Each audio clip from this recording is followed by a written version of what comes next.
Welcome to the Tech Egg. Don't get scrambled. Enjoy the video. You begin by preparing the assets. Import or draw a clear start button and create a simple menu backdrop or hidden sprite. Once done, make variables menu open and selected option so you can track state. Add cursor X/Y if you plan keyboard or mouse navigation. Now position the start sprite where players expect it. Make sure to set initial menu open to false in a green flag script so the menu remains closed until the player clicks. When the player clicks start, broadcast show menu, set menu open to true, and switch to the menu backdrop or show menu layer. Then broadcast or ask each option's sprite to show and position itself in an ordered list. You should add scripts that change the costume or color on hover or when arrow keys change selected option so users see feedback.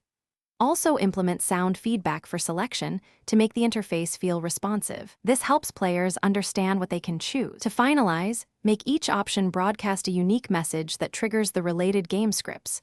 When an option is chosen, hide menu sprites, set menu open to false, and switch back to the game backdrop.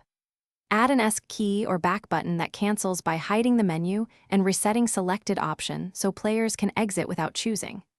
If things fail, print variable values to the console or show them with say blocks, and make sure your green flag resets all variables.